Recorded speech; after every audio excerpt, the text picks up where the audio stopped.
Hello, my brother. It is good to know my niece is doing fine. As I told you in my previous letter about my encounter with the lady at the museum, she is strange, but so helpful. She seems to know more about my culture than I do myself. She contacted me yesterday to meet two other friends of hers. I did.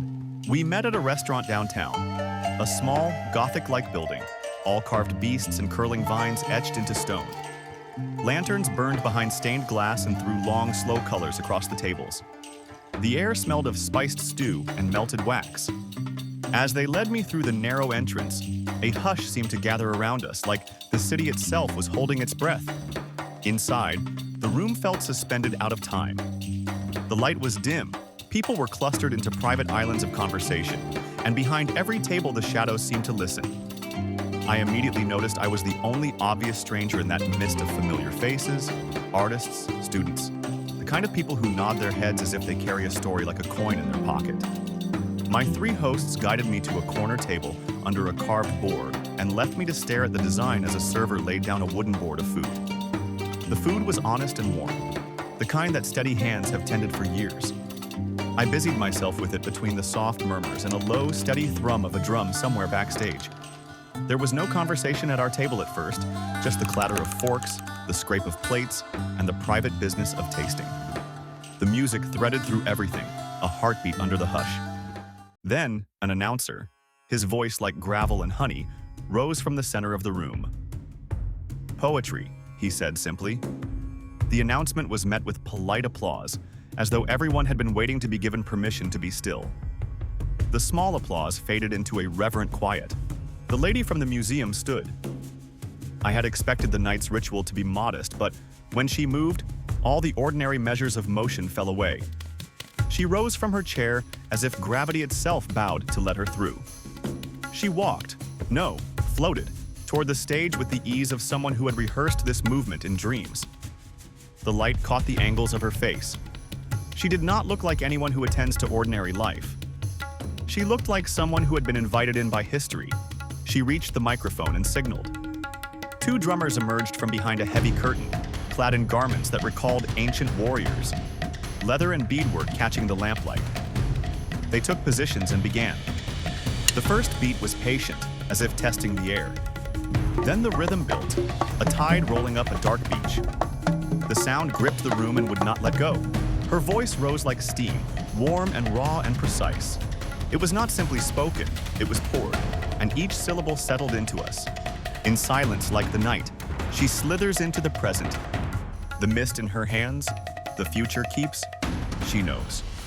In her heart is the truth she never knew, battered, mildew, and scorched, but fresh.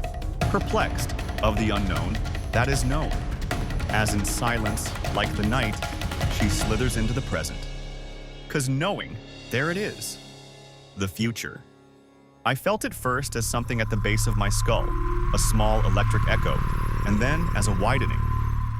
People around me had softened, shoulders dropped, eyes glazed as if they were listening to a far-off tide. The drum beat found the ribs of the room and made the chairs hum. Her voice was a lantern on water, and the words were fish that circled, arrived, and left. She looked up from the poem, and her gaze found me. For a blink, longer than a blink, she seemed to pierce the small safe shell I carry.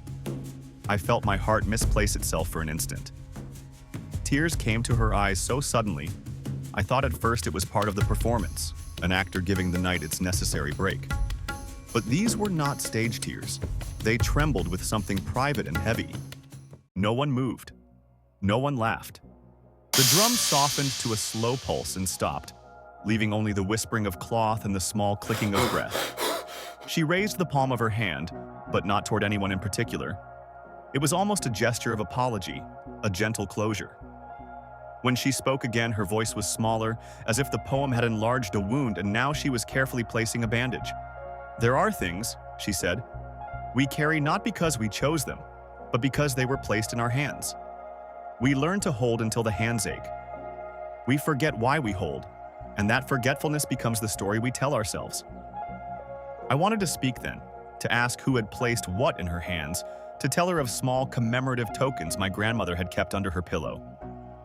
Instead, I swallowed a question and kept it warm for later. A woman at the next table began to clap, soft at first, then with an intensity that seemed to let the rest of the room breathe. Applause spread like a ripple and folded into itself, grateful and stunned. The lady stepped down from the small platform and returned to her seat as if she had been away for only a minute. Her hands trembled when she folded them. On the walk home, I replayed the poem. The cadence of her lines had lodged in my mouth. I thought of the mildewed things and the future kept in misty hands. I thought of my niece and the way children stash small treasures in drawers and forget about them until the house smells of rain and something remembered. I do not know if what she said was prophecy or memory or merely the sensible assembling of words that catch at feeling. But I know this. In that carved room beneath the lanterns, something loosened in me. A small loosening that might, in time, let me set something down. It was late when I reached my door. I held the poem in my chest for a while. Then I turned the key and listened to the house settle, like a body taking a breath after a long day. I will write more tomorrow.